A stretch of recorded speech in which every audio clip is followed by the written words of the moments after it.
So అలాగే మీరు press మీట్లో మనం చెప్పినప్పుడు విశ్వక్ సేన్ గురించి అంటే ఎస్పెషల్లీ మూవీ కోసం ఆయన ఇన్వైట్ చేయడం జరిగింది. సో అప్పట్లో చిరంజీవి గారు ఎలా పిలిస్తే వచ్చేవారో ఇప్పుడు విశ్వక్ గారు చిన్న సినిమాలకి అంత హెల్ప్ చేస్తున్నారని చెప్పారు. అంటే మీ ఇద్దరికి అంత బాండింగ్ ఏంటండి విశ్వక్ సేన్ గారికి మీకు? అంటే అస్సలు లేదు.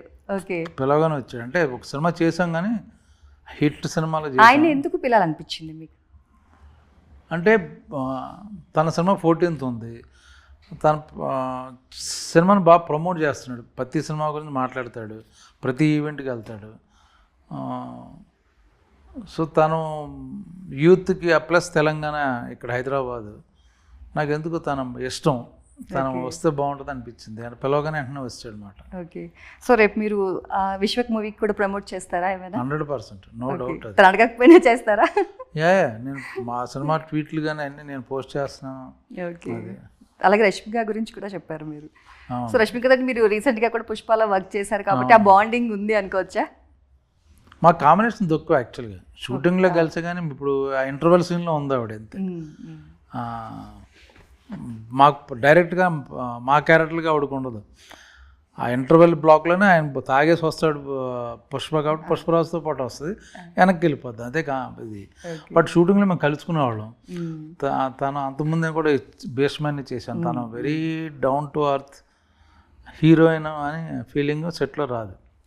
పెద్ద ఫెంటాస్టిక్ యాక్ట్రెస్, ఇంకా టాలెంట్ గురించి చెప్పక్కర్లే, అద్భుతమైన టాలెంట్. బట్ సేమ్ టైం మా మనిషి ఇక్కడ డౌన్ టు అర్త్ ఉంటుంది అన్నమాట.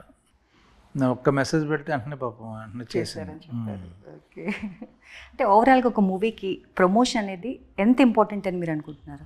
అంటే ఇప్పుడు మీరు 2 days నుండి కంటిన్యూస్గా చేస్తూనే ఉన్నారు ఒక మూవీకి. అంటే నిజంగా ఒక మూవీ హిట్ అవ్వాలంటే ఇంత ప్రమోషన్స్ చేయాలా? అంటే అసలు ముందు మా సినిమా ఉందని తెలియాలి కదా. ఇప్పుడు ఎంత కష్టపడితే ఒక 10%కి వెళ్తుంది సినిమా. ఇప్పుడు పెద్ద సినిమా అంటే అందరూ వెయిట్ చేస్తారు. ఇప్పుడు చిరంజీవి గారి సినిమా లేకపోతే మహేష్ బాబు గారిది పలానా బిగ్ స్టార్ సినిమాలు జనాలు వెయిట్ చేస్తారు. ఇలాంటి చిన్న సినిమా జనాలను తీసుకెళ్ళడం కష్టం. తర్వాత సినిమా బాగుంటే ఆటోమేటిక్ పర్లా. బట్ చిన్న సినిమాలకి తెలియాలి మా పలానా సినిమా ఉంది, పలానా ఇది ఉందని. ఓకే, సో కరీంనగర్లో షూట్ చేసినప్పుడు ఒక చనిపోయిన సీన్ ఉంటుంది ఊర్లో అందరూ. అట్లా రియల్ లైఫ్లో మీరు ఎప్పుడైనా చూసారా అంత క్రౌడ్ కానీ, అలా ఒక శవం వెనకట్లో వెళ్ళడం కానీ? అంటే తెలంగాణలో ఎస్పెషల్లీ డ్యాన్స్లు అవి వేస్తారు. ఇది ఎప్పుడైనా మీరు అసలు రియల్ లైఫ్లో చూసారా ఇట్లాంటివన్నీ? చూస్తాను, ఎవరో తెలుసు. అదేలేండి, ఇప్పుడు చుట్టాలు పోతారు, వాళ్ళతో వెళ్తాం కదా. ఓకే, ఆ ఎక్స్పీరియన్స్ ఉంది. మా సొంత సిస్టర్ ఎక్స్పైర్ అయ్యారు, అప్పుడు మా మావయ్యలు అయ్యారు, వాళ్ళ ఫ్రెండ్స్ ఊర్లో వాళ్ళు అయ్యారు. సో చావు మనకి డెఫినెట్గా అంటే మూమెంట్ మనం బాధలో ఉంటాము, ఇది యాక్టింగ్ కదా. సో ఎలా అనిపించింది అని? ఆ పర్టికులర్ సీన్లో నేను లేనులేండి. Okay, so okay.